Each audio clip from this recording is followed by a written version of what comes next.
A few days ago, Sargon of Akkad and Richard Spencer had a debate, and unfortunately enough, Sargon of Akkad didn't destroy Richard Spencer as much as I wished he would have.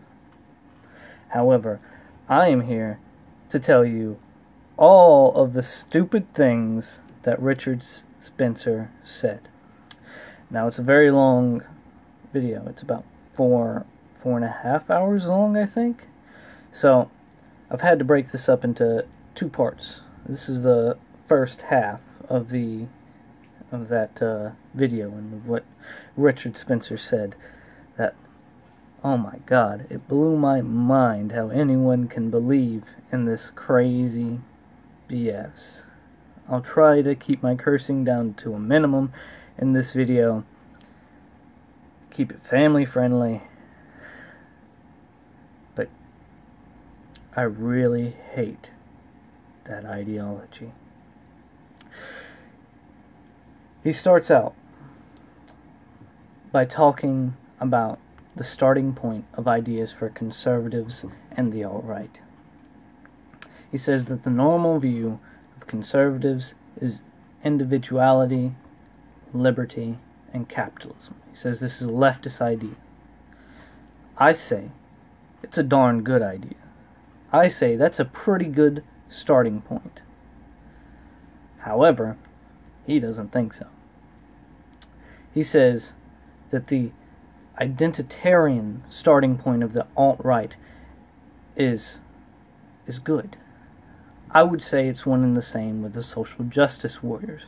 Although I am not a supporter of the horseshoe theory, this is an example of a bad basis for your ideology. States that the starting point of who am I? Who are we? That should be the starting point of an ideology, and I say that's a divisive one.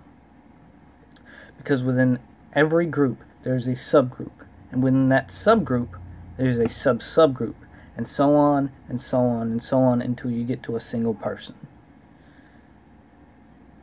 And to answer that question of who am I, who are we, you should say your nation. You should say America, Britain, German, French.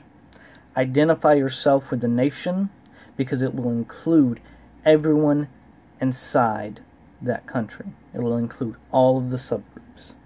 You will identify yourself with the entire country instead of the groups within it.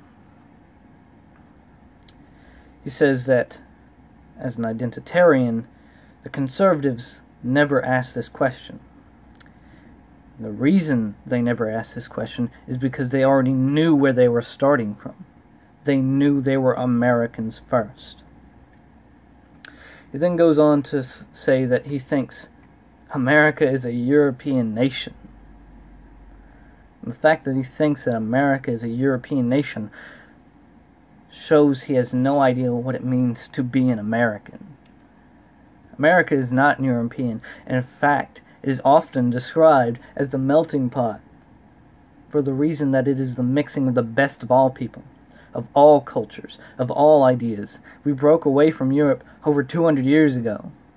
And to say that it is European, it's more ridiculous than a black man saying, I'm still oppressed because slavery. Slavery ended over 100 years ago. It's the same idea. He then goes on to say, the old conservatives are bad because the free market values led to the Iraq War. My question is, how in the heck does free market values justify an Iraq War? He's using the mistakes of past conservatives to devalue the average conservative. This is the same as saying a Bernie Sanders supporter shot a bunch of conservatives, so all Bernie Sanders supporters want to shoot conservatives. All of them lead to killing conservatives. It's not true. He then says that the conservatives have drifted left. That can be said is pretty true. The reason the conservatives or the right has drifted left is the same reason all organizations drift left. Because once something is given, it's almost impossible to take away. And the longer it's there, the harder it becomes. A good example of this is welfare. Because you give it to some people, and the people who get out of it, they're less likely to argue against it because they've had it before. It's helped them out before. And the people who are on it won't argue against it because it's helping them currently. And then the left will always argue for it because they like that kind of thing. And then it becomes political suicide to go against it because you're going against over half the country at that point. You're going against everyone who's ever been on it and who is on it. So, the same would have happened with Obamacare if Hillary would have won. It would have stayed in place for longer, more people would have gotten on it, and it would have strengthened that idea that it's a good thing.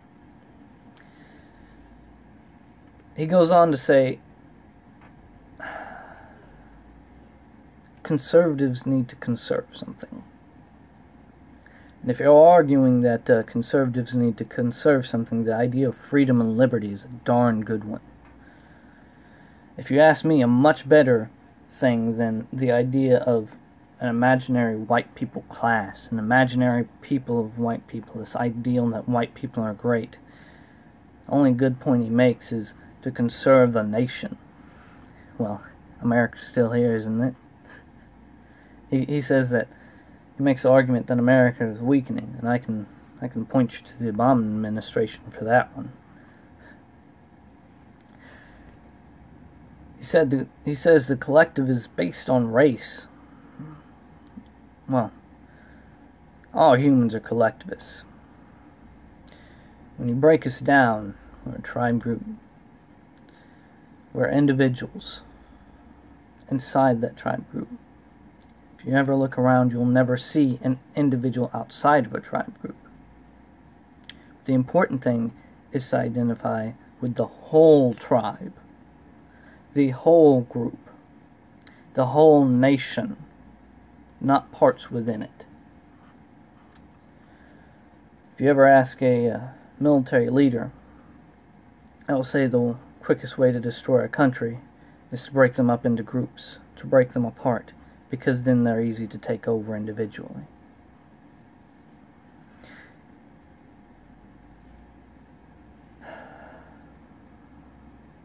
He then argues that the left is individualist and the right is collectivist. If the left is fundamentally individualist, why is almost all of their legislation collectivist? And why is almost all of the right's legislation individualist? A good example of this would be, you have the freedom to choose your own health care. You have the freedom to choose what you do with your life, instead of, we chose your health care for you. You have to get health care, we told you so. He says, the identity of a person can be assigned by the history of the country and the family. To assign an identity that is not your own based on the history of your family and the country of which you had no control over. Same reason in North Korea that people live their entire lives in jail for something they never did. The crimes of the father should not affect the son, for he is not his father. He had no control over his father. He could not prevent his father from committing that crime. It's true collectivism. And if he ever enacts it, it's the reason if your brother commits a crime, like terrible crime of murder or something, you'll be killed right there alongside him. The past has only the effect of affecting the situation in which you grow up in. Because after that, You have to take personal responsibility for your life.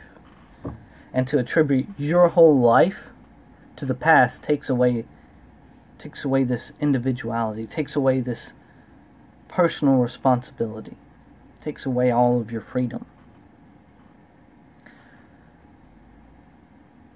A good example of this is, should the actions of Obama affect Trump in a way where Trump has to act like Obama? Should the sins of Obama be passed down onto Trump? He says that there will always be a state, but doesn't understand that there are different ways of running them. Yes, there will always be a state, but there is a difference between wanting a small government, which is strong, and a weak government, which is large. This is the dichotomy in America, for example, between liberals and conservatives. A small government which focuses on the military to defend from outside forces and protects the people inside, which is the conservatives. And the liberal view is a large government with a small military that controls the lives of the people inside. I believe he'd probably want a large government controlling the people inside with a large military. Probably something that you would also have to serve in. He says that since government has power over you, and your family has power over you, he goes back to the idea that the collective is more powerful than the individual. The government, yes, has power over you. But at the same time, you have power over your government. You have the power to change it. Whereas your family, after you reach adulthood, they have no power over you. They have no power over your rights. It is at this point whenever Sargon remarks of a long-dead writer and thinker, and then Richard Spencer laughs it off, but it's very stupid to try and disarm an argument because someone who was wise is dead now.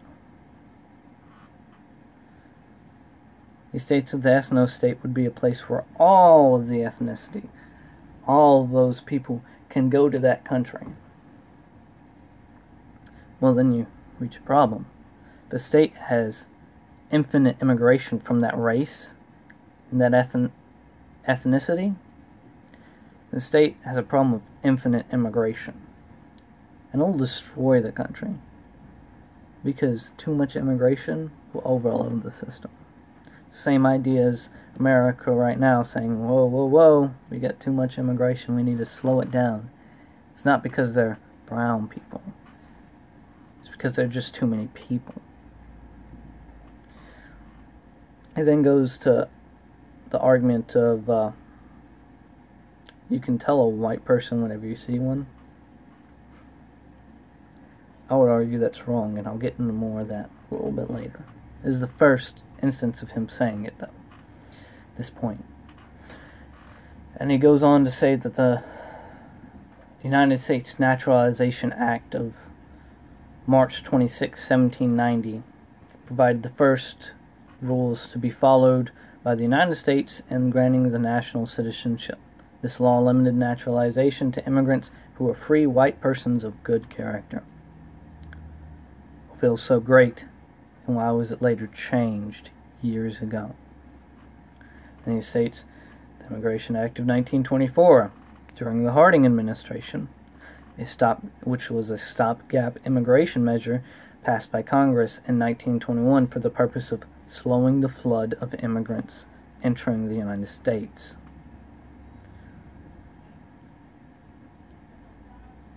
It was to slow the massive influx of immigrants to the greatest country on earth.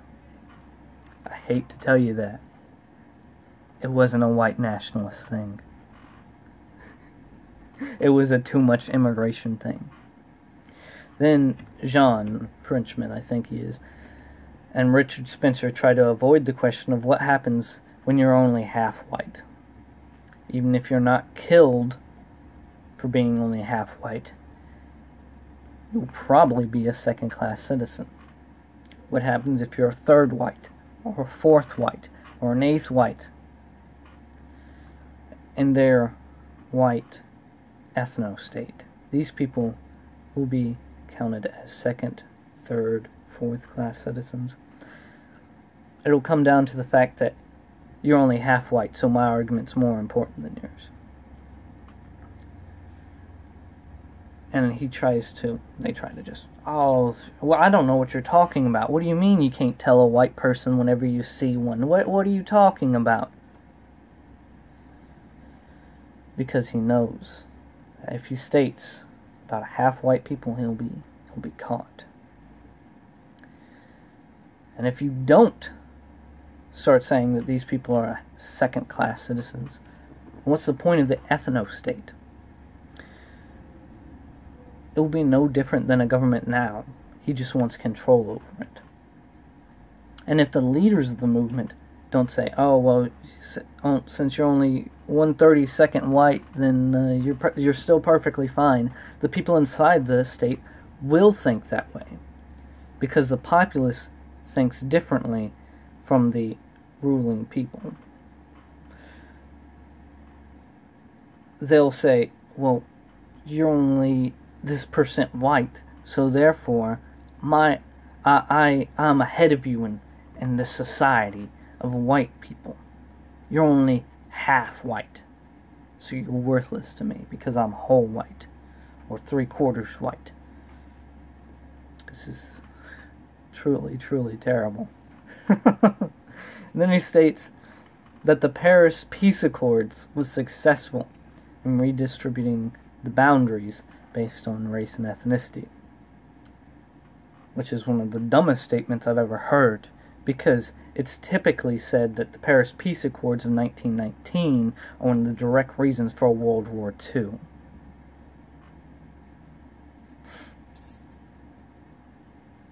Further stating how little he understands about history.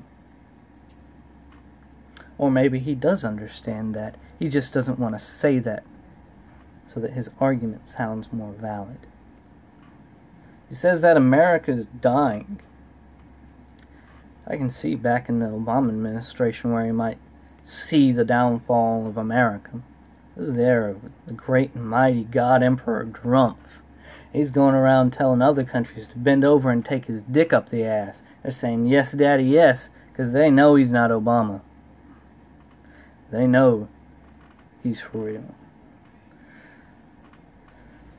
He says that since there's corruption in government, it's okay for his government to be corrupt. There's corruption in any and all governments. America still has corruption, even with its checks and balances system. But this corruption can be gotten rid of, and we see this in modern America right now. It's being gotten rid of. And if you can't get rid of it, well, there's that old Second Amendment there. The right to bear arms, so that you can go against a government that's tyrannical. But his government will be corrupt and totalitarian at the very onset, because it has to be. He says that white people are great and all of them did great things. And I must say then, if white people are so perfect, why isn't Europe the center of the world instead of the mixed race America? He wants to use America as an example just because it does well. This is the same argument of a socialist who points to a country that is doing well, and then whenever it falls, says, it wasn't real socialism. He's looking at Europe saying, oh, look how terrible Europe's doing right now. Well, there were all the white people. And now they're inviting all the immigrants, and now he's saying, oh, because they invited all the immigrants, they're doing terrible now. It's the immigrants' fault. Oh, they were doing worse before because of... Well, we won't get into that this video. He says that people go to white countries because white countries have the best ideas. Best countries. The idea that the reason most people go to a majority white country solely on the fact that they are white, or because only white people have these ideas, is idiotic. They come to these countries for wealth and freedom. with the same ideas and policies implemented any other country, this would take place.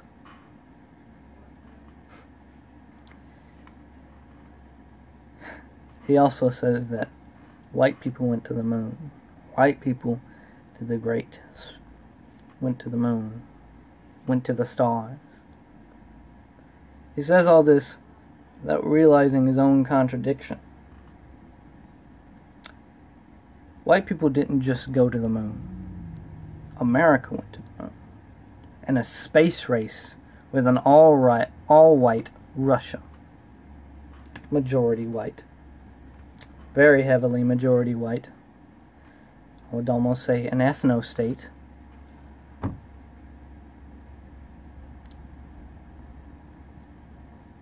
And here's a little secret. The mixed race country won. He says that the rights of the collective should supersede those of the individual.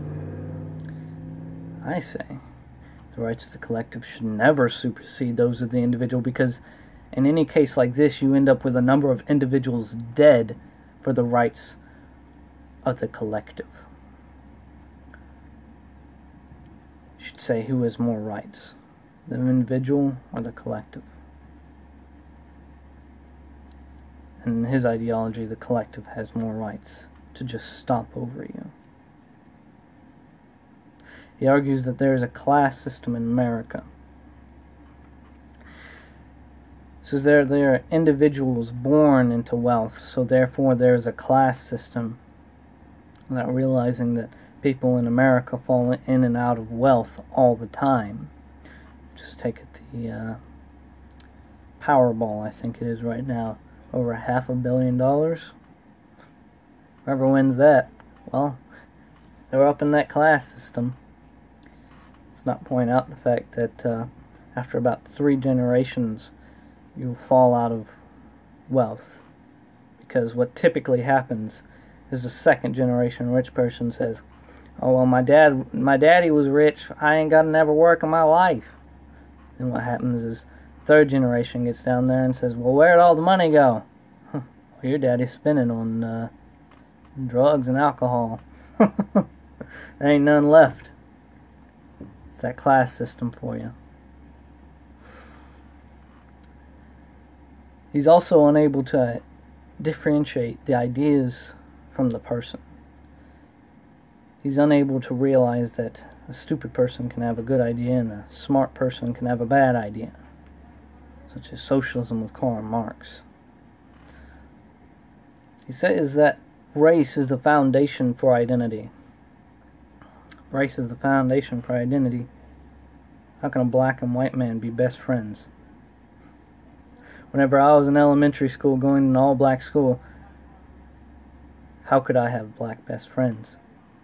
How could you have interracial couples if the foundation of their identity is just completely different?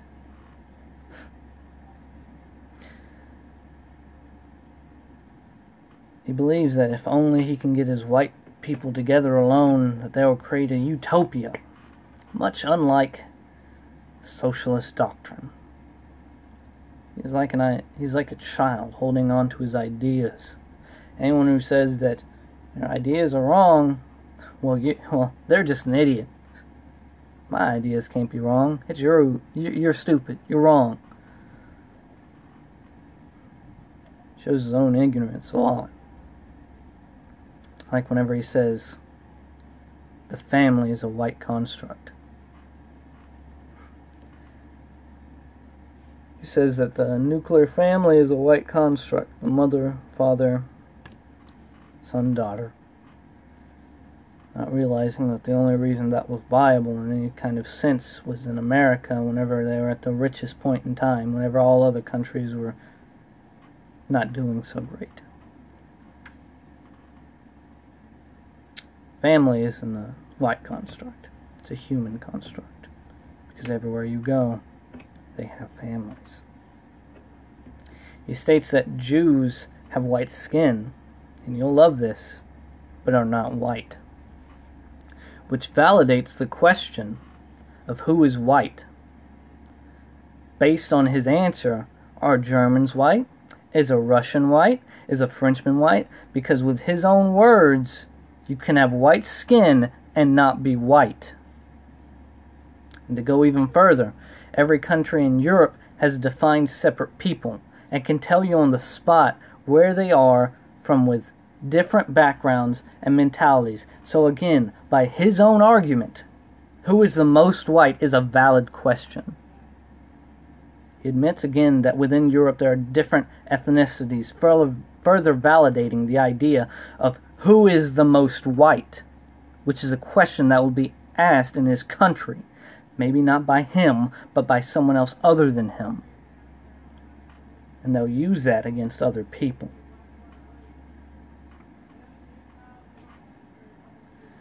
He says that no one immigrates to Japan because it's an ethno-state, so they don't let many people in. The reason Japan doesn't let many people in is because they're a small island nation. They can only have a number of people before they're overflowing. And in history, they've had the same problem as China, where it's overpopulation. Now they're having the problem of not enough people having kids. They understand the problem of having too much immigration, though. He says that norms are evolved within certain countries, but does not acknowledge the fact that if you drop someone as a child into these countries, that they too will adopt the norms that they grow up into. It says that you cannot act outside of your genetics, and society is evolved through genetics. He goes even further and says that monogamy is European. Anyone with a brain will tell you you're an idiot because some animals are monogamous. But it's only white people who can be monogamous. It's a European idea. So the founding fathers only put thought into the idea of why they should be a country only after they started the revolution. So they only tried to argue why they should hold power as a country after they started the revolution. There's no idea why America was founded. If you actually read history,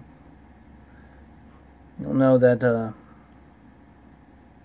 at the drafting of the Constitution, James Madison, the 4th President of the United States of America, came with literal trunks plural, of books on how to run a government and on governments.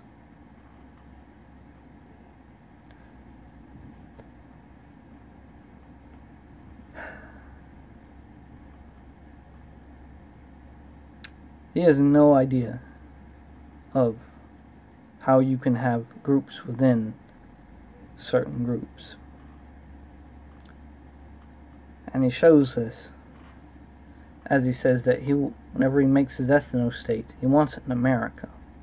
He says that he will make it an ethno-state for the Native Americans in America. True Native Americans wouldn't accept a single state because they're separate tribes of people.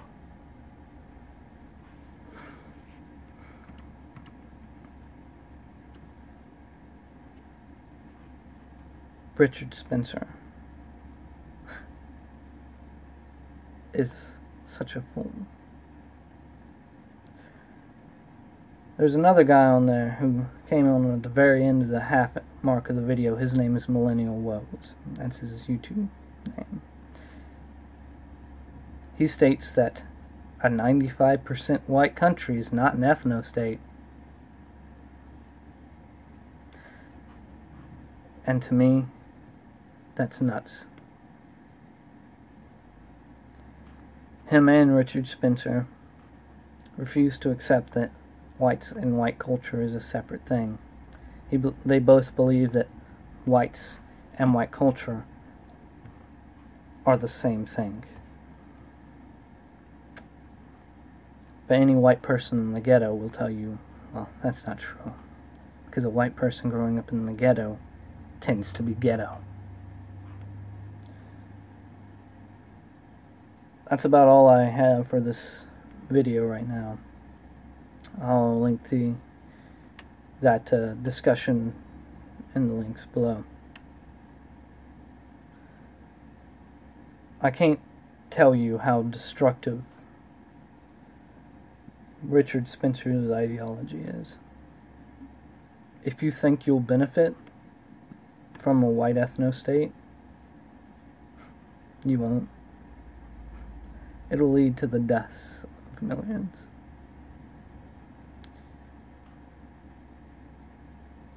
Why? Because, well, you might say, well, I'm full white. I'm 100% white. Well, who says what's white?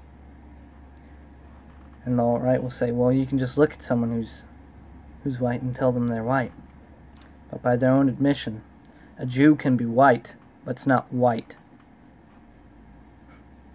So then they'll start saying, well, those Irish, they're kind of not white. They've been historically known to not be white. Those half-whites, no, huh? Can't have them. Those Germans, nope, don't want them anymore. French, nope, sorry. Russians, nah. And they start breaking people down, just like that, dividing the nation up, until some other country comes and takes it over.